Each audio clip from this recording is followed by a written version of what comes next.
friends, welcome to sharmisamayal. கீழே இருக்கிற subscribe பட்டனை ப்ரெஸ் பண்ணுங்க. வணக்கம் நண்பர்களே, நான் தான் உங்கள் ஷர்மிளா. இன்றைக்கி நம்ம சேனலில் உங்கள் எல்லாருக்கும் பிடிச்ச ஒரு சண்டே விலாக் தாங்க. நேற்று சண்டே அன்னைக்கு நாங்கள் எவ்வளோ சூப்பராக என்ஜாய் பண்ணோன்ட்டு உங்களுக்கு வீடியோவில் காமிக்கிறேன். ஸோ வாங்க அந்த வீடியோக்குள்ளே போய் பார்க்கலாம்.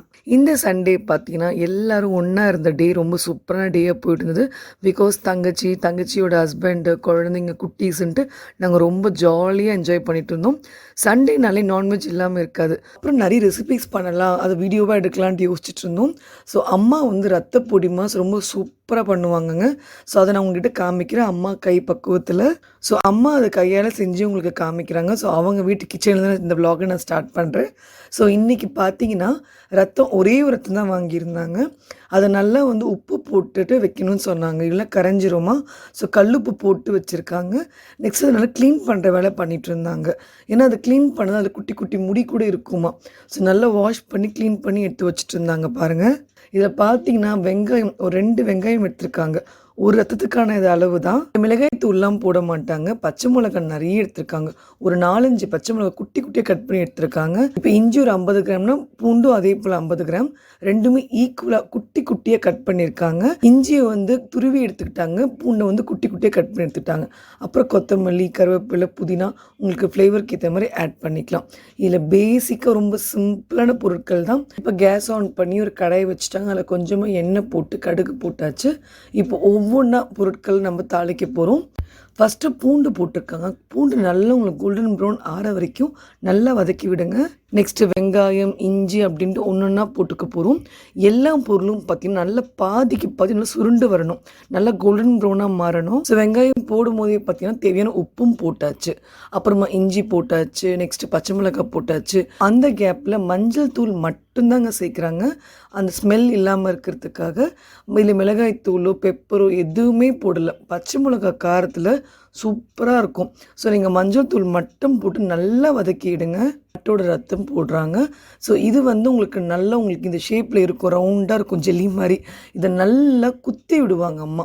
நிறைய பேர் பார்த்தீங்கன்னா பெருசாக க்யூபாக கட் பண்ணி போடுவாங்க. அதே போல் இது டக்குன்னு கூட கட் பண்ண முடியாது. இது குக்காக தான் உங்களுக்கு நல்லா வேகும் போது நல்லா உடச்சி விட்டோம்னா இந்த எக்குக்கு நம்ம பொடி மாஸ் பண்ணுவோம் பாருங்கள், அந்த மாதிரி உங்களுக்கு ஆகும். ஸோ இந்த மாதிரி நீங்கள் ட்ரை பண்ணி பாருங்கள். நல்லா குத்தி விட்டு நீங்கள் பண்ணி பார்த்தீங்கன்னா நல்லா அப்புறம் குட்டி குட்டியாக ஆகிடுச்சு பாருங்கள் இந்த மாதிரி.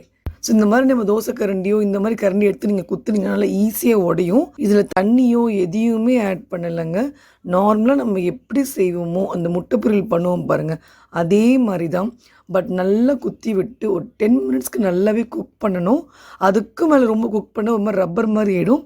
உங்களுக்கு அந்த பக்குவம் தெரிஞ்சு அதை பார்க்கும்போது இந்த கலர் மாறிடும் பாருங்கள். ஸோ நல்லா அந்த ரெட்டு வந்து உங்களுக்கு நல்ல ஒரு ப்ரௌன் கலரில் மாறிட்டே வரும். ஸோ ஃபைனலாக சூப்பரான பொடி மாஸ் ரெடிங்க. பார்க்கும்போது அவ்வளோ சூப்பராக இருந்தது.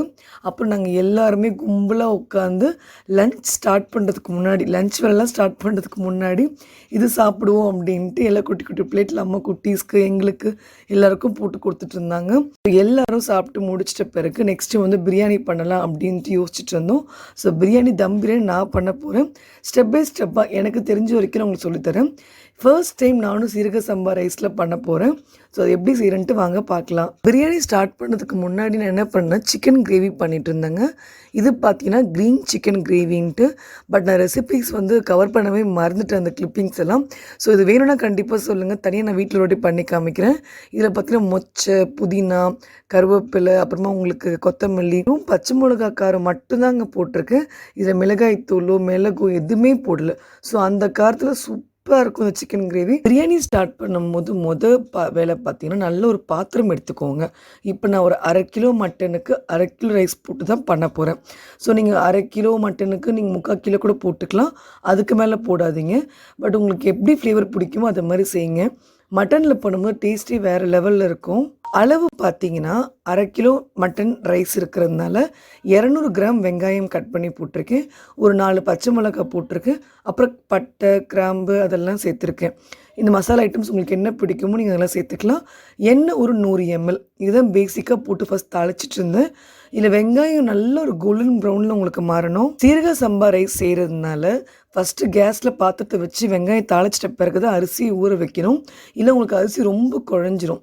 ஸோ அதனால் நான் இந்த 1/2 கிலோ அரிசி கரெக்டாக அளவு எடுத்து ஒரு பாத்திரத்தில் லைட்டாக அலசிட்டு ஒரே ஒரு வாட்டி லைட்டாக அலசிட்டு ஊற வைங்க. ரொம்ப ப்ரெஸ் பண்ணிங்கன்னா ரைஸ் அப்படியே உங்களுக்கு உடஞ்சிரும். ஸோ அதனால் அதை ஒரு பக்கம் ஊற வச்சு எடுத்து வச்சுட்டு நெக்ஸ்ட்டு மட்டன் நம்ம நல்லா வாஷ் பண்ணி எடுத்து வச்சுக்கலாம். ஸோ மட்டன் 1/2 கிலோ மட்டன் நல்லா ஃப்ரெஷ்ஷாக சூப்பராக இருந்தது.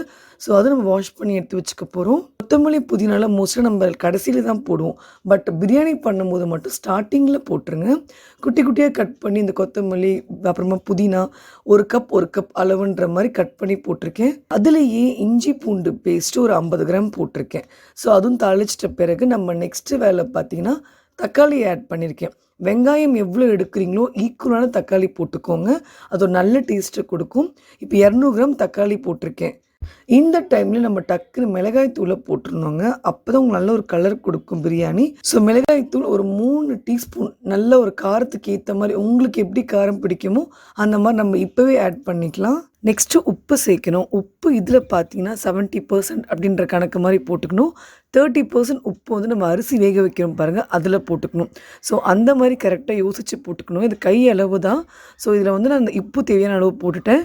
நெக்ஸ்ட் ஒரு ஐட்டம் முக்கியமானதுங்க, தயிர் கண்டிப்பாக ஆட் பண்ணுங்கள். பிரியாணி செய்யும் போது ஒரு கப் தயிர் இதில் ஆட் பண்ணியிருக்கேன். இப்போ நல்லா வதக்கி விட்ட உடனே நல்லா உங்களுக்கு கொதிக்க ஆரம்பிச்சிருக்கும்.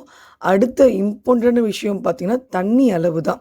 இப்போ நான் இதில் வந்து 1/2 லிட்டர் கேன் மெஷர்மெண்ட் கரெக்டாக எடுத்து ஊற்றிருக்கேன். இப்போதைக்கு இதில் 1/2 லிட்டர் கேன் இருந்தால் போதும். 1/2 லிட்டர் கேன் தண்ணி நம்ம ஊற்றுறதுனால உங்களுக்கு அந்த அளவு பக்காவாக வரும். இப்போ இது நான் தண்ணி ஊற்றின பிறகு நம்ம இதில் மட்டன் சேர்த்துக்க போகிறோம். மட்டன் இப்போ நல்ல ஒரு கொதி வந்து நல்லா வேக ஆரம்பிக்கும். நம்ம தட்டு போட்டு இதை குக் பண்ணுற வேலை தான். குக்கரில் எடுத்து நீங்கள் போட்டிங்கன்னா உங்களுக்கு டேஸ்ட்டே வேறு மாதிரி இருக்கும். லேட்டானாலும் பரவாயில்ல, இதில் செஞ்சு பாருங்கள், டேஸ்ட் வேறு லெவலில் இருக்கும். இந்த பக்கம் பார்த்தீங்கன்னா க்ரீன் சிக்கன் சூப்பர் ரெடி ஆகிடுச்சு. ஸோ இதை எடுத்து வச்சாச்சு. கேஸை இறக்கிட்டு அதுக்குள்ளே பாத்திரம் வச்சு தண்ணி ஊற்றி நல்ல உப்பு போட்டு கொதிக்க வச்சிட்ருக்கேன். அரிசி நம்ம குக் பண்ண போகிறோம். ஒரு 50% குக் ஆனால் போதுன்ற மாதிரி. அதில் நம்ம கொத்தமல்லி கொஞ்சம் மசாலா ஐட்டம்ஸ்லாம் போட்டு நல்ல ஒரு ஃப்ளேவர் கொடுக்கும். இப்போ நம்ம அந்த ரைஸை நம்ம இதில் ஆட் பண்ண போகிறோம்.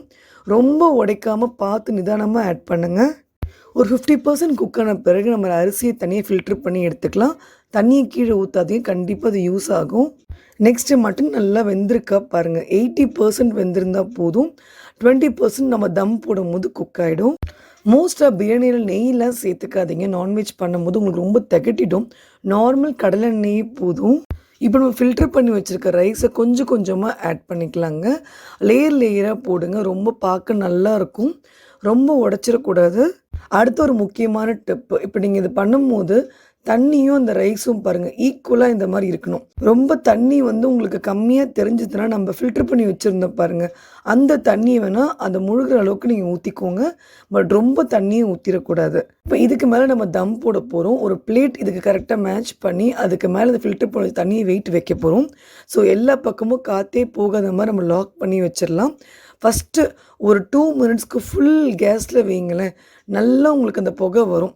அது வந்த பிறகு தான் ஒரு 10 to 15 மினிட்ஸ் நம்ம சிம்மில் வச்சு குக் பண்ண போகிறோம். அதுக்கு மேலே நீங்கள் அதில் வேலை எதுவுமே இருக்காது.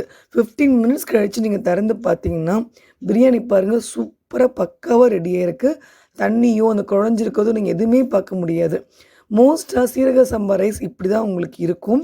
நீங்கள் பிரியாணி ரைஸில் பண்ணி நல்லா நீட்டாக சூப்பராக வந்திருக்கும். போன விலாகில் நான் இப்படி தான் பண்ணியிருந்தேன். பட் சிக்கன் பிரியாணி ரைஸில் பண்ணியிருந்தேன். இதுவும் சீரக சம்பா ரைஸில் பண்ணியிருக்கேன். இந்த ரைஸ் பார்த்தீங்கன்னா டபுள் டியர் பிராண்ட் ரைஸ். இது ரொம்ப நல்லாயிருக்கு. உங்களுக்கு ரொம்ப டேஸ்ட்டும் சூப்பராக இருக்கும், டிஃப்ரெண்ட்டாக இருக்கும். ஸோ ரெசிபிஸ் எல்லாம் சூப்பராக ரெடி ஆகிடுச்சு. க்ரீன் சிக்கன், பிரியாணி, அப்புறம் பார்த்தியா ரைத்தா, ரசம், ஒயிட் ரைஸ் அப்படின்ட்டு எல்லாத்தையுமே பக்காவாக எடுத்து அரேஞ்ச் பண்ணியாச்சு. ஷார்ப்பாக லஞ்ச் டைம் வந்தாச்சு. நம்ம சாப்பிட்ற வேலை தான். ஸோ எல்லாருக்கும் ரொம்ப அழகாக ரவுண்டாக உட்காந்து அவ்வளோ ஹாப்பியாக அன்றைக்கி லஞ்சை நாங்கள் என்ஜாய் பண்ணி சாப்பிட்டோம். சுட சுட அம்மா முட்டை பாயில் பண்ணி வச்சுருந்தாங்க. அதில் நல்ல பெப்பர் கொஞ்சமாக சால்ட் போட்டு கொடுத்துருந்தாங்க. ஸோ அந்த காம்போவோடு சாப்பிடும்போது செம்மையாக இருந்தது. மந்த்லி ஒன்ஸ் ஒரு ஃபேமிலி கெட் டுகெதர் மாதிரி ஒன்றா உட்காந்து இப்படி நீங்கள் சாப்பிட்டு பாருங்களேன், அவ்வளோ ஒரு ஹாப்பியாக இருக்கும். ஸோ இன்றைக்கான டே ரொம்ப சூப்பராக போச்சு. நல்லா ஃபுல் கட்டு நாங்கள் எல்லாருமே உட்காந்து சாப்பிட்டோம். ஸோ லஞ்ச் எல்லாம் முடித்த பிறகு எங்கள் வீட்டுக்கு கிளம்பியாச்சு. ஏன்னா because next day Monday routine ஆரம்பிச்சிரும்.